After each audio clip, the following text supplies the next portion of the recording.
I did not get the Anne Murray thing at all. Beneath its snowy mantle, cold and clean.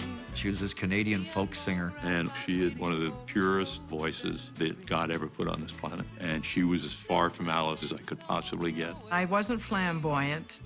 I was just a really, really good singer. Very white bread, very clean. She's so middle America. She's past middle America. She's Canadian.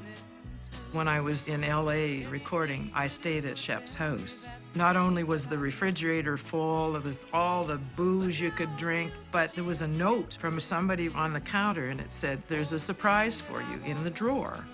And I looked in the drawer and here's this large vial of white powder. So little snowbird, take me with you when you go. I had no idea it was there. I never knew until I read her book. I'm amazed she even knew what it was, but maybe somebody told her. What I was looking for from Shep was to create a buzz in the business, and everybody who was anybody came on to the Midnight Special. It was at a time when hip meant everything. And the last thing Midnight Special wanted was a straight-laced singer from Canada. So I thought, I got to do something that's going to make Annie the hippest thing that's ever been on this planet. So I booked her in the Troubadour. You know, this is all cool, but nobody is going to give a shit. One of the techniques that I've always used is what I call guilt by association, which is if you take somebody really famous and put them next to someone else, that other person melts off the fame.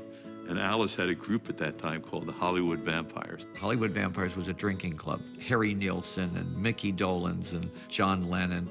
It was his dark era, and he was very rarely photographed. So if people could get their hands on John Lennon, it's going to be very big. He says, "Alice, you got to get all the Hollywood Vampires to come down to Anne Murray's show."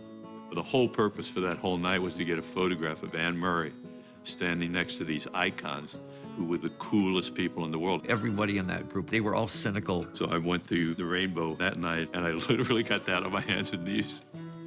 And I said, "Guys, you got to help me. I'm representing this girl, Anne Murray. I booked her in the Troubadour, and if I could get you guys up there for a picture with her, I'll do anything for you." And they did it.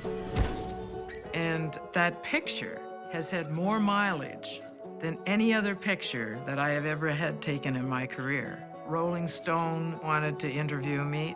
I was all of a sudden the it girl for a few weeks. I got her on Midnight Special, and it really helped break her. Yeah.